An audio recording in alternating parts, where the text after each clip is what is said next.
Olympiades de physique, c'est un concours expérimental de physique qui s'adresse à des élèves de première et terminale de lycée en général, qui a pour objectif de leur donner envie de s'engager dans une démarche expérimentale pour amener un sujet, celui de leur choix, vers une analyse qui répond à une démarche scientifique. En fait, ça veut dire que dans leur quotidien, dans leur entourage, ils vont voir tel ou tel objet, tel ou tel phénomène. Et l'idée, c'est de les inciter à se poser la question de qu'est-ce que c'est que ce truc, comment ça fonctionne, etc.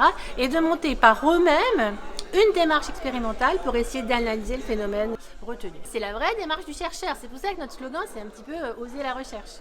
C'est vraiment être chercheur sur des objets ou des phénomènes du quotidien, puisque c'est ça qui fait l'environnement des lycéens. Et c'est pas parce que ce sont des objets du quotidien ou des phénomènes du quotidien qu'ils en sont moins intéressants du point de vue d'une démarche de chercheur. On est l'équipe C qui a travaillé sur la physique du chocolat. Alors justement, Évangélie va vous expliquer ce qu'on a fait avec cette plaque de chocolat.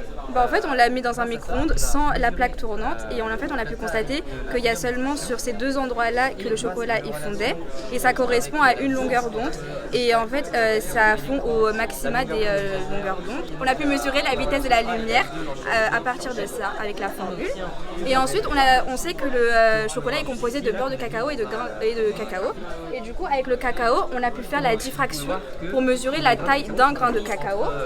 Et ensuite, avec le beurre de cacao, on a pu faire du chocolat tempéré pour obtenir une structure bien rigide, qui brille et qui ne fond pas au contact de la peau.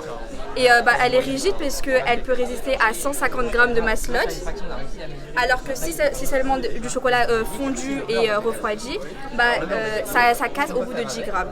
Et ensuite, on a pu faire la réflexion de la lumière et on a pu étudier avec la loi de Newton l'évolution de la température au cours du temps et ça correspond à une exponentielle décroissante. Soutenir les Olympiades, c'est important parce que ça permet un peu de les sortir du côté scolaire et c'est le système français qui veut ça, c'est difficile d'amener des élèves à travailler sur la démarche de projet. Or là on est complètement dedans et ça leur donne de l'autonomie, ça leur donne une démarche et puis c'est leur projet à eux, même si ça peut être sur des idées de professeurs ou pas, mais en tout cas c'est un moment, c'est leur système, c'est leur projet, ils se le sont complètement appropriés et nous on est juste vraiment des accompagnants qui les aidons dans leur démarche. En tant qu'enseignant, on passe beaucoup de temps à s'occuper des élèves qui ont des difficultés, à essayer de mieux leur expliquer et de temps en temps on néglige un peu les bons élèves.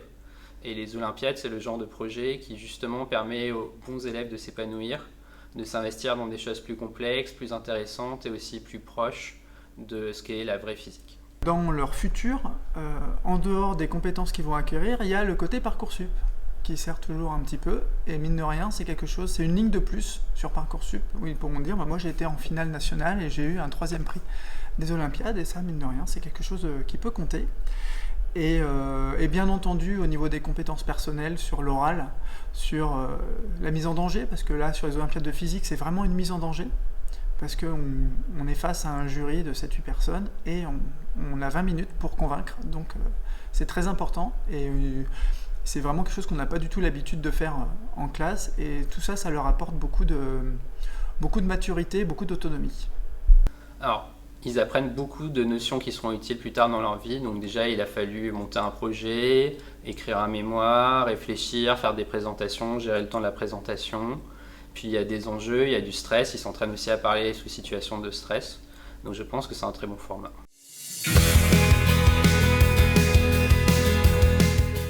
Nous, on fait de la spectrohéliographie, donc on regarde le soleil et on essaye de savoir quelles sont les structures à sa surface et au-dessus de sa surface. Donc on a travaillé autour du dioxyde de carbone. Le dioxyde de carbone, c'est un gaz à effet de serre et donc on s'est demandé, nous, si à notre échelle, on était capable de le capter. Notre sujet, c'était la micronatation des nanorobots et donc en fait, on a créé un robot qui pouvait se déplacer dans un liquide visqueux. Et donc, ça permettait d'imiter la natation d'un nanorobot dans le sang.